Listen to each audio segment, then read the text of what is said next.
پہلا جمعۃ المبارک پہ شامل حال ہیں۔ دعا ہے کہ اللہ پاک اس ماہ سیام کے برکت سے آپ کے اور ہمارے سب کے روزے اور ذکر اذکار اور جو بھی تلاوت کلام پاک ہے اللہ پاک اپنی بلند بارگاہ میں قبول و منظور فرمائے۔ تو آج کی اس مختصر سے نشست میں جس آیہ کریمہ کو میں نے پڑھا،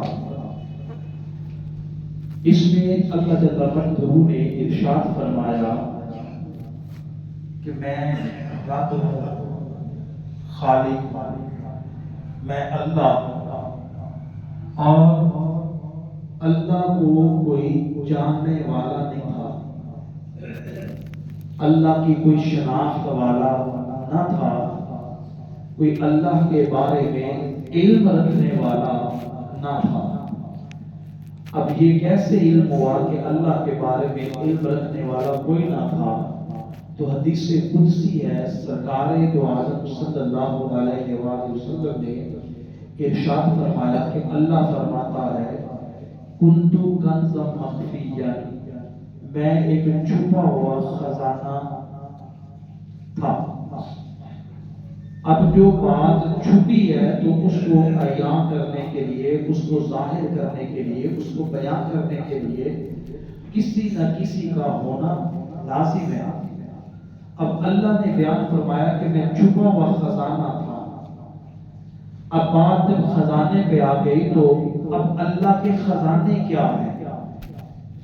تو جب ہم نے اللہ کی بارگاہ میں رجوع کیا تو ہم نے اللہ کی ذات کو پڑھا، تو اللہ نے فرمایا میرے خزانے یہ ہیں کہ میں رحمان بھی ہوں، میں رحیم بھی ہوں، میں سمیع بھی ہوں، میں کریم بھی ہوں، میں حلیم بھی ہوں، میں علیم بھی ہوں۔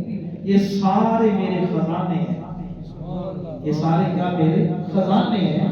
تو میں نے دکھانا ہے کہ میں کب حلیم ہوتا ہوں، میں کب سمیع ہوتا ہوں، میں کب حکیم ہوتا ہوں، میں کب رحیم ہوتا ہوں، یہ سب کچھ میں نے دکھانا ہے۔ تو اللہ کے ان خزانوں کو دکھانے کے لیے پھر اللہ نے ارادہ فرمایا کہ کوئی تو ایسا ہونا جو مجھے بیان کرے۔ آپ کی اور ہماری جو اصطلاحات ہیں، جو ہمارا علم ہے، اگر اس علم کو دائرے میں لے کر آئیں تو یہ بات بنتی ہے کہ اللہ فرما رہا ہے کہ کوئی تو میری توحید بیان کرے، کوئی تو میری توحید بیان کرے، کوئی تو ایسا ہو کہ جو میں نے مخلوق بنائی ہے کوئی تو اس کو آ کے ذکر کرے، کوئی میرے فرشتوں کا ذکر کرے، کوئی میری آسمانی کتابوں کا ذکر کرے، کوئی یوم آخرت کا ذکر کرے، کوئی رسالت کا ذکر کرے۔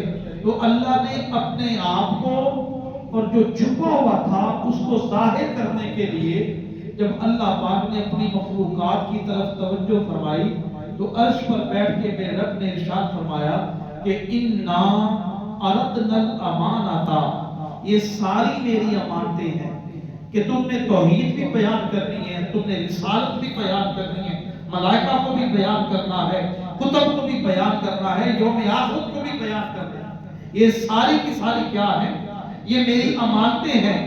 تو جب رب نے اپنی شیانہ شان کے مطابق، اپنی قدرت اور طاقت کے مطابق جب خدا نے نگاہ اٹھا کر دیکھا اپنی قدرت کی تو اللہ نے سب سے پہلے کلام آسمان کو کیا، اے آسمان تو تیار ہو، اے آسمان تو ہمت رکھتا ہے کہ تو مجھے بھی بیان کرے اور جو کچھ میرے خزائن ہیں، میری امانتیں ہیں تو اسے بھی بیان کرے۔ کیا اے آسمان تجھ میں ہمت ہے؟ اللہ نے جب آسمان کی طرف متوجہ ہو کر کلام کیا تو آسمان خاموش ہو گیا۔ پھر رب نے زمین کی طرف کلام کیا، اے زمین میں تجھ سے مخاطب ہوں، رب ہوں، میں تجھے بنایا ہے، میں خالق ہوں، میں تمہیں ایک ڈیوٹی دیتا ہوں، میں تمہیں ایک ذمہ داری دیتا ہوں کہ تو نے میری ساری مخلوق کو بتانا ہے کہ وہ توحید والا ہے، تو نے بتانا ہے کہ وہ رسالت والا ہے، تو نے بتانا ہے کہ کوئی ملائکہ بھی بنانے والا ہے۔ تو اللہ نے جب زمین سے کلام کیا تو زمین کبھی آگے سے سکوت ہے، خاموشی ہے۔ پھر جب اللہ پاک نے اسی زمین پر بلند و بالا پہاڑوں سے خطاب کیا اور پہاڑوں سے خطاب کر کے بھی میرے رب نے یہی ارشاد فرمایا کہ میں تمہیں کچھ دینا چاہتا ہوں، کیا تم اسے اٹھانے کی طاقت رکھتے ہو؟ اسے بیان کرو گے؟ تو سب نے متفقہ ہو کر ایک ہی جواب دیا، فَأَبَيْنَا أَن يَحْمِلْنَهَا، اے اللہ جو تو ہم پر اتار رہا ہے نا، ہمیں اٹھانے کی طاقت نہیں ہے، ہمیں اس کو بیان کرنے کی ہمت نہیں ہے، ہم اس کو کبھی ایکسپلین نہیں کر پائیں گے کہ اللہ تیری توحید کیا ہے، اللہ تیری رسالت کا عنوان کیا ہے، ہم اس کو کبھی ڈسکس کر نہیں پائیں گے۔ وَأَشْفَقْنَا مِنْهَا، ٹوٹلی انکار کر دیا، اللہ ہم اس لائق نہیں ہے۔ تو اللہ کے اس ایمانتوں کو اٹھانے کے لیے نہ آسمان تیار ہوا، نہ زمین تیار ہوئی، نہ پہاڑ تیار ہوئے۔ تو ایران محفل اللہ کی مخلوق میں ان سب کو اٹھانے کے لیے جب قرآن کھولا تو قرآن میں اعلان ہوا کہ حَمَلَ الْإِنسَانُ، اس انسان نے کہا اے اللہ میں تیری ساری امانتیں اٹھاتا ہوں، میں تیری ساری امانتیں اٹھاتا ہوں۔ جب اس انسان نے اعلان کیا، اس اعلان انسان کے زبان سے نکلا، تو اب رب کی طرف سے اس انسان کی تعریف ہو رہی ہے، اس کی ڈیفینیشن بیان ہو رہی ہے کہ اے پہاڑوں سنو، اے آسمان سنو، اے زمین سنو، جس انسان نے میری ان امانتوں کو اٹھانے کا جو دعویٰ کیا ہے، جو ہمت بتائی ہے، اس انسان کی ڈیفینیشن پتہ کیا ہے؟ اِنَّهُ كَانَ ظَلُومًا جَهُولًا، یہ انسان ظالم بھی ہے، جاہل بھی ہے، پر اس میں جسارت اور ہمت اور طاقت ہے کہ یہ میرے احکامات اور میری ذات کے دیے ہوئے پیغامات کو یہ اٹھانے کی طاقت رکھتا ہے۔ اب اسی انسان کی زبان سے میری توحید بیان ہوگی، کیا ہوگی؟ توحید بیان ہوگی اسی انسان کی زبان سے، جس کی تعریف ہے کہ وہ جاہل بھی ہے، ظالم بھی ہے۔ اور اگر اسی انسان کی تعریف پیدائش دیکھ لیں تو قرآن کہتا ہے یہ تو ایک ناپاک قطرہ ہے، اس قطرے سے اس کی تخلیق ہے۔ تو یعنی محفل جب ہم نے قرآن کو تھوڑی اسٹڈی کیا تو قرآن نے اس انسان کے ہر پہلو کو اجاگر کر کے کہا کہ یہ انسان ہے، یہ میری توحید بھی بیان کرے گا، یہ رسالت بھی بیان کرے گا، یہ ملائکہ کو بھی بیان کرے گا، یہ کتب کو بھی بیان کرے گا، یہ یوم آخرت کو بھی بیان کرے گا۔ تو یعنی محفل جب ہم نے ان چیزوں کے بارے میں پڑھا تو پھر رب کی بارگاہ میں گئے، باری تعالیٰ تو کیسے اس قابل ہمیں سمجھا ہے، اپنی زبان سے اپنے کلام سے تو بیان فرما رہا ہے یہ ظالم بھی ہے، جاہل بھی ہے، تو یہ کیسے؟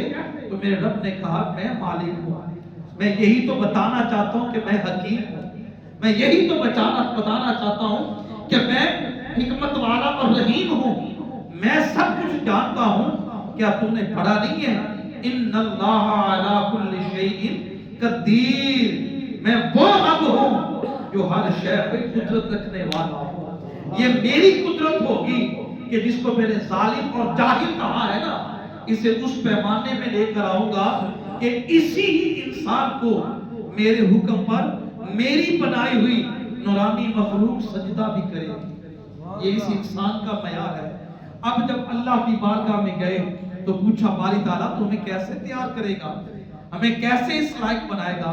تو پھر میرے رب نے بیان فرمایا کہ میرا ایک قانون ہے، میرا ایک اصول ہے، میں نے ایک نظام بنایا ہے۔ دو مثالیں دے کے سمجھاتا ہوں کہ کوئی بھی دنیا کا ایسا علم ہے ماں کے پیٹ سے سیکھ کر کوئی نہیں آتا، اس کو سیکھنے کے لیے باہر ادارے رکھے۔ اب ایک بچہ پیدا ہوا، اس بچے کو خبر ہی نہیں ہے کہ میں نے دنیا میں کیسے بول چال کرنی ہے، کب شپ لگانی ہے، تو اللہ نے اس بچے کے تکلم کے لیے ماں باپ کا درجہ رکھا کہ اے ماں باپ تمہاری محبت کا اثر یہ ہے کہ تمہیں اولاد دی، اب تم اس کی تربیت کرنا، اب تم اس کا خیال کرنا، اب تم نے اس کو ہر اینگل سے دیکھنا ہے، تو جب انسان نے اپنی ہی پیدائش کے بچے کی طرف توجہ کی، اس کو دیکھا، تو باپ کی محبت بھی اپنی جگہ پر، ماں کی محبت بھی اپنی جگہ پر۔ اگر بچے کو تکلیف ہو جائے تو ماں باپ دونوں کے جان پر بناتی ہے۔ بچہ اگر رات کو اس تراٹی میں بے چین پڑا ہو تو ماں باپ کو چین نہیں آتا۔ تو جب یہ فیلنگز، یہ احساسات ہمیں محسوس ہوئے، جب ہمارے اندر یہ باتیں آئیں، تو ہم نے اللہ کی بارگاہ سے عرض کی، باری تعالیٰ یہ تو نے کیسا ہمارے وجود میں رکھا ہے کہ اس کی طرف برداشت نہیں ہوتی، اس کی بے چینی برداشت نہیں ہوتی۔ وہ ہمارا بیٹا ہے، وہ رات کو روئے تو ہماری نیند بیدار ہو جاتی ہے، ہم پریشان ہوتے ہیں، ہم سے کچھ برداشت نہیں ہوتا۔ تو باری تعالیٰ یہ کیا ہے؟ تو جواب آیا، یہ وہی میری امانت ہے کہ میں رحمان ہوں، تمہارے دلوں میں رحم ڈال رکھا ہے۔ تمہیں بتانا چاہ رہا ہوں کہ میں کتنا رحمان ہوں۔ اگر تم سے تمہارے بیٹے کی تکلیف برداشت نہیں ہوتی تو پھر سوچو، میں تو خالق ہوں نا، میں تو رب ہوں نا، تو پھر میرے بندے کی تکلیف مجھے برداشت ہوگی؟ پھر میرے بندے کی تکلیف مجھ سے کیا میں اس کو دیکھوں گا؟ تو اگر ایک ماں کے اندر اتنی ممتا ہے کہ وہ اپنے بیٹے کی بے چینی برداشت نہیں کرتی، تو جو رب عرش پہ بیٹھ کے بولتا ہے کہ میں 70 ماؤں سے زیادہ محبت کرتا ہوں، کتنی ماؤں سے؟ 70 ماؤں سے بڑھ کر محبت کرتا ہوں۔ تو ایران محفل، تو اس خالق نے بتایا کہ میں تمہیں پڑھا رہا ہوں، یہ قانون میرا ہے۔ اب تمہارے دلوں میں اولاد کو، محبت کو رکھ کے تمہیں بتا دیا کہ جس طرح تم محبت اپنے اولاد سے کرتے ہو نا، کیونکہ تم ان کے لیے اس درجے پر ہو جو درجہ میرا ہے۔ پڑھتے نہیں ہم دعا، اے اللہ ہم پر رحم فرمانا؟ کس طرح باری تعالیٰ اللہ کی بارگاہ سے سوال ہوا، اے اللہ ہمارے ماں باپ پر رحم فرمانا، کس طرح؟ کما ربیانی صغیرا، جب میں چھوٹا تھا اور یہ میرے لیے درجہ رب رکھتے تھے۔ درجہ رب رکھتے، رب کا معنی پالنے والا ہے۔ تو یہ اللہ کی ایک صفت اس انسان کے وجود میں آئی، کیا؟ یہ رحم کرنے والا ہے، یہ محبت کرنے والا ہے، یہ انس کرنے والا ہے۔ اب اللہ کی دوسری صفت آتی ہے جس میں اللہ پاک نے اپنی شان حکمت کو بیان کیا ہے۔ حکمت کے میں حکیم بھی ہوں۔ اب اللہ کتنا حکیم ہے تو آج تک ہم تو سوچ ہی نہیں سکتے۔ ہمارا علم، ہماری سوچ، ہمارا جتنا بھی وہ ریسرچ ہے نا، وہ سٹاپ ہے۔ اللہ ہماری اس سے بھی بڑھ کر حکمت رکھنے والا ہے۔ اللہ کتنا حکیم ہے، اللہ کے ہر معاملے میں حکمت ہے۔ کتنی حکمت ہے؟ تو ہم نے جب ہم نے قرآن کو پڑھا تو ہم اللہ کی بارگاہ میں گئے تو عرض کی، باری تعالیٰ تیری حکمت کے کچھ پہلو دیکھنا چاہتے ہیں۔ تو رب نے کہا، آؤ تم میری بندگی میں آ جاؤ، میری عبادت میں آ جاؤ، تمہیں حکمتیں نظر آئیں گی۔ کیا نظر آئیں گی؟ حکمتیں نظر آئیں گی۔ باری تعالیٰ کیسی حکمت ہے؟ تو اللہ نے فرمایا کہ میری ہر جو بندگی کرے گا بندہ، جب اس پلیٹ فارم پہ کھڑا ہوگا تو اسے خود بخود میری حکمت سمجھ آئے گی۔ اب ایک وضو ہی سوچ لیں، وضو ایک چھوٹا سا عمل ہے نا۔ اب وضو کرنے کے بعد تو بولیے کیا کوئی گالی کسی کو نکالے گا؟ بولو نا۔ یہ وہی زبان ہے، یہ وہی ہونٹ ہے، یہ وہی انسان ہے جو ظالم اور جاہل بھی ہے۔ اگر وضو سے پہلے ہے تو گالیوں کے انبار لگا دے گا، جھوٹ بولنے کے انبار لگا دے گا، غیبت کرنے کے انبار لگا دے گا، ایک دوسرے کو طعن و تشنیع کرنے کے انبار لگا دے گا۔ ایک چھوٹا سا عمل فقط وضو کیا ہے، اس کی حکمت یہ ہے کہ اب چاہ کر بھی زبان سے جھوٹ نہیں بولے گا، اب چاہ کر بھی زبان سے گالی نہیں دے گا۔ کیوں؟ کہ میں وضو کر رہا ہوں، میں وضو کر رہا ہوں۔ یہ اس کی حکمت ہے۔ اب اس نے ایک وضو کے عمل میں اگر انسان کو اتنا شعور دیا ہے تو ایران محفل سوچو کہ جب یہ انسان کامل اس کا بنتا ہے، جب مکمل اس کی طرف ہوتا ہے تو اس کا رتبہ اور درجہ کیا ہوگا؟ یہ اس کی حکمت ہے، وہ پیش کر رہا ہے۔ تو اب یہ چھوٹی سی بات وضو پہ آ گئی۔ اب آگے چلیں، نماز ہے، اللہ کی بندگی ہے۔ اور اللہ کی عبادات میں سب سے بہترین اور افضل عبادت وہ نماز ہے، اور یہی آپ کی اور کافروں کی ہماری جو ہے نا وہ پہچان بنتی ہے۔ خطبہ حدیث میں بھی آتا ہے کہ بین العبد و بین الکفر ترک الصلاۃ، نماز کو چھوڑ دینا۔ اب یہ کافر اور مومن کے درمیان فرق ہے۔ اب نماز کے لیے ہم آئے تو نماز ایک عبادت ہے، بندگی عبادت ہے، اس رب کی جسمانی عبادت ہے۔ کھڑے ہو گئے، پڑھنے لگ گئے۔ اب جب ہم نماز پڑھ رہے ہیں تو اب ہمیں کیا مل رہا ہے؟ ذرا سوچئے، بولو ذرا، کیا مل رہا ہے؟ نماز جو پڑھ رہے ہیں، کبھی سوچا ہم نے کیا مل رہا ہے؟ تو یاروں نے محفل، اللہ فرما رہا ہے یہی تو میری حکمت ہے، یہی تو میں تمہیں سمجھانا چاہ رہا ہوں کہ جب دنیا سے کٹ کر میرے دروازے پر آؤ گے، جب مجھ سے باتیں کرو گے، تم بولتے جاؤ گے، میں سنتا جاؤں گا۔ میرے اور تمہارے درمیان کسی طرح کی کوئی تھریڈ، کوئی بات ہو جائے گی تو تعلق ٹوٹ جائے گا۔ نماز میں کبھی ہم نے کسی کو سلام کا جواب دیا ہو، کوئی مسافر گزر رہا ہو، کوئی جو بھی باتیں کرے ہم اسی کے ہو کے کھڑے ہیں۔ تو یہی تو وہ بیان فرما رہا ہے کہ میری حکمت یہ ہے کہ جب تو میری بندگی میں آئے گا، ایک نماز کے لیے کھڑا ہوگا، تجھے خبر ہو جائے گی کہ وہ کتنی شان والا ہے، کہ جس کی بارگاہ میں کھڑا ہوں، ادھر آگ لگی ہے، ادھر شور شرابہ ہے، پر مجھے اس کی بندگی اور محبت اجازت نہیں دیتی کہ میں توجہ ادھر کر جاؤں، میں ادھر دیکھ لوں، میں اس کی حق جو وہ تائید کر سکوں۔ تو یعنی محفوظ اس نے اس حکمت کو بھی تیرے اور میرے اندر رکھ کے کہا، اے میرے بندے اب تو بھی حکمتوں والا ہے۔ باری تعالیٰ ہمارے وجود سے کیا حکمت ہوگی، ہمارے وجود سے کیا ایسی دنائی والی باتیں ہوگی؟ تو جواب ایک ہی آیا، اے میرے بندے تو کھڑا ہو کر جب ہاتھ اٹھائے گا نا، کیا کرے گا؟ ہاتھ اٹھائے گا نا، اب اس پہ رب ہاتھ نہیں اٹھا رہا، اس پہ نہ فرشتے اٹھا رہے ہیں، اس پہ نہ کوئی اور مخلوق ہے، اس پہ آپ اور ہم ہیں، ہم ہاتھ اٹھا رہے ہیں۔ اور ہم ہاتھ اٹھا کر جب پڑھ رہے ہیں نا، ربنا اغفر لی ولوالدی وللمؤمنین یوم یقوم الحساب، تو رب کی بارگاہ سے جواب آیا، اے پھر بندے یہی تو حکمت ہے، مانگ تو رہا ہے عطا میں کر رہا ہوں۔ تو یہ محفل ہمیں جو رب نے بنایا نا وہ بڑا بے مثال بنایا ہے۔ یہ تو میں نے صرف رب کی دو صفات بیان کی ہیں کہ اللہ رحمان بھی ہے، رحیم بھی ہے، اللہ حکمت والا بھی ہے۔ اگر اللہ کے 99 اسماء الحسنہ پڑھ کے دیکھے نا تو خدا کی عزت کی قسم ایک بھی ایسا اللہ کا صفاتی نام جو اللہ نے اپنے بندوں میں نہ رکھا ہو۔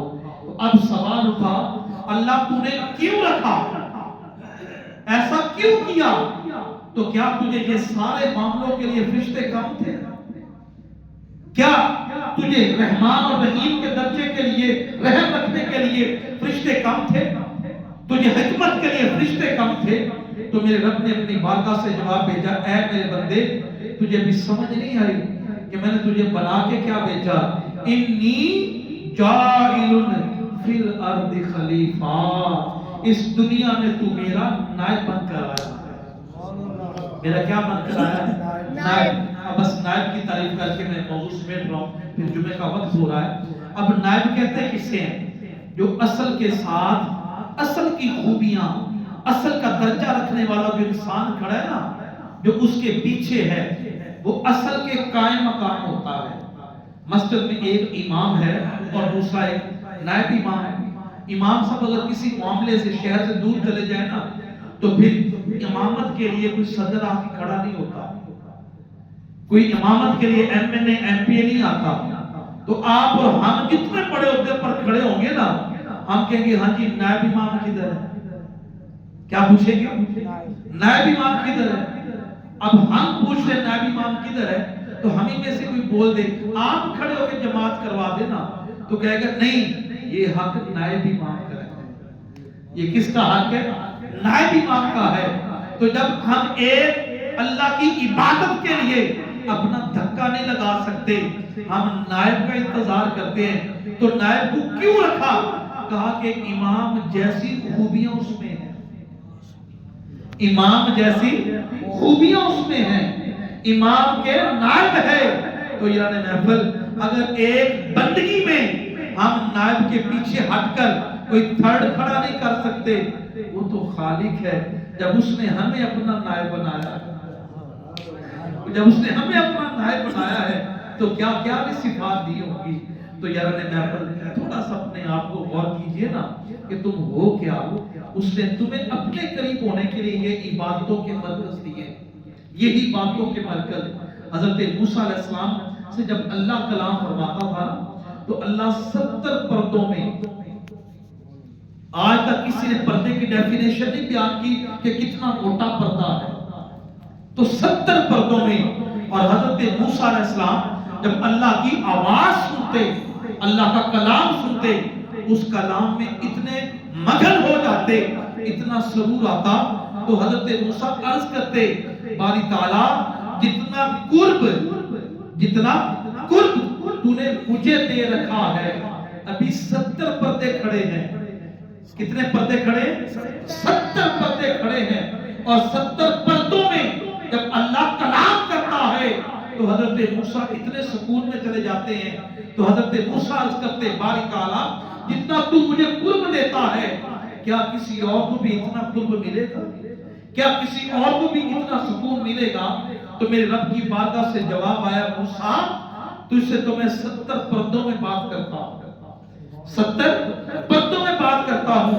ہاں ایک امت ایسی بھی آئے گی، ایک امت ایسی بھی آئے گی۔ اے موسیٰ تو نبی ہے، میں تجھ سے نبوت کے درجے کی بات نہیں کر رہا ہوں، میں تجھ سے نبوت کی اس سٹینڈرڈ کی بات نہیں کر رہا ہوں، میں تجھ سے امت کے حوالے سے بات کر رہا ہوں۔ ایک ایسی امت بھی آئے گی، اس امت کا مقام اور رتبہ یہ ہوگا کہ اس سے میں اتنا اپنا قرب دوں گا۔ باری تعالیٰ کیسے باتیں کرے گا اس سے، کتنا قرب دے گا؟ تو رب کی بارگاہ سے جواب آیا، میں اسے 1 مہینہ عطا کروں گا، اس مہینے کا نام رمضان ہوگا، اور اس امت کو اپنے اتنا قریب کروں گا کہ اس کی منہ کی بدبو ہوگی وہ مجھے کستوری سے بھی زیادہ پیاری ہوگی۔ تو یہ اس انسان کا معیار ہے، یہ اسی کا سٹینڈرڈ ہے۔ آج ہم نے قرآن کو کھول کے پڑھنا ہے کہ باری تعالیٰ تو کتنی محبت کرتا ہے۔ ہم نے تو قرآن کو رکھا ہی صرف مہینے کے لیے، بس رمضان شریف کا مہینہ آیا تو ہم نے قرآن کو اٹھا کے الماریوں سے پڑھنا ہے۔ جیسے آخری رات ہوگی اور صبح عید الفطر ہوگی، جاؤ قرآن تمہاری بھی چھٹی ہماری بھی چھٹی۔ تو اللہ نے ہمیں اس لیے تو نہیں پیدا کیا نا، اللہ نے ہمیں اس لیے پیدا کیا کہ میرا بندہ میرا ہو کے رہے۔ تو یہ نے محفل بس اتنا سا پیغام دیا ہے کہ جس نے بنانے میں کوئی کسر نہیں نہ چھوڑی، ہمارا حق ہے کہ ہم منانے میں کسر نہ چھوڑیں، ہم منانے میں کسر نہ چھوڑیں۔ ہماری چھوٹی چھوٹی غلطیاں ہم جانتے ہیں کیا کرتے ہیں، لیکن وہ پھر بھی کتنا رحمان اور رحیم ہے، وہ پھر بھی کتنا حلیم ہے نا۔ اس نے رکھا ہے کہ میں نے اپنے بندوں کو ہی نہیں کہا تھا کہ یہ ظالم اور جاہل، تو اسی مہینے میں میں نے 3 انعامات رکھے ان پر۔ پہلا تو سب سے بڑا انعام یہ ہے کہ جیسے یہ مہینہ آئے گا نا میرے بندوں کے لیے، تو میں جہنم کے دروازے بند کر دوں گا، پھر 10 دن رحمت کے دروازے کھول دوں گا، پھر 10 دن میں مغفرت کے دروازے کھول دوں گا، پھر 10 دن بخشش کے دروازے کھول دوں گا۔ تو الہ نے محفل اس سے بڑھ کر اور کتنا رحیم چاہتے ہیں۔ دعا ہے کہ اللہ پاک آپ کی اور ہماری اس حاضری کو قبول فرمائے۔ کھڑے ہو کر سورۃ اللہ فرمائے۔